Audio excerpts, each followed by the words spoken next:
अस्सलामुअलैकुम dear viewer. अस्सलामुअलैकुम dear viewer, कैसे हैं? उम्मीद है आप सब लोग खैरियत से होंगे। आज की जो हमारी वीडियो है वो है इल्म और दौलत। इल्म और दौलत का हमारी ज़िंदगी में क्या रोल है और ये कितनी इम्पोर्टेंस रखते हैं, इसके बारे में जानते हैं। एक कहानी है, गौर से सुनिएगा, एंड तक ज़रूर सुनिएगा और इसका जो नतीजा होगा, जो रिज़ल्ट होगा, उसको अपनी ज़िंदगी में अप्लाई करने की कोशिश करेंगे।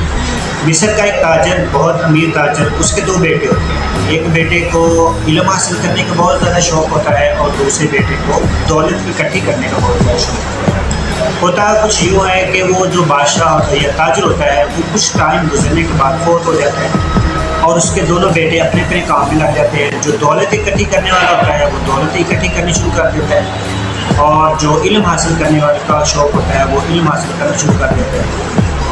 टाइम गुजरता जाता है और दौलत इकट्ठी करने वाला बेटा जो होता है वो एक टाइम आता है कि बादशाह का वज़ीर बन जाता है। वो कुछ गुज़रा को, वज़ीरों को अपने साथ मिलाता है और बादशाह को कत्ल कर देता है एक साजिश के दौरान। और जब वो कत्ल करता है और ख़ुद बादशाह बनता है, जब वो बादशाह बनता है तो वो अपने उस भाई को जिसको इल्म हासिल करने का शौक़ है उसको बुलाता है और उसको कहता है कि देखो, आज मेरे पास अपने पूरे मुल्क की बादशाहत है, मैं आज मुल्क का बादशाह हूँ, लेकिन तेरे पास क्या है? तो अभी भी इल्म हासिल कर रहे हैं।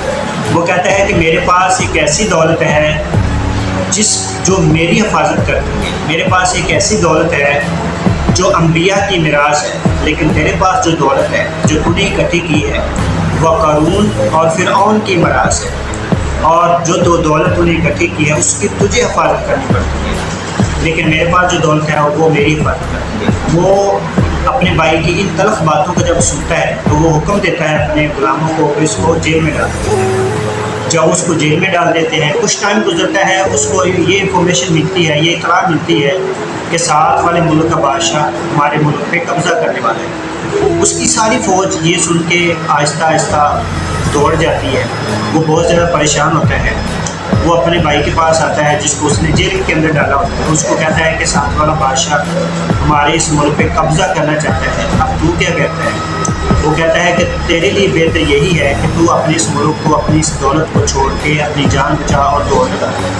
लेकिन वो कहता है कि क्योंकि मैंने अपनी सारी ज़िंदगी इस दौलत को इकट्ठी करने में लगा दिया, मैं इसको छोड़ के नहीं जा सकता।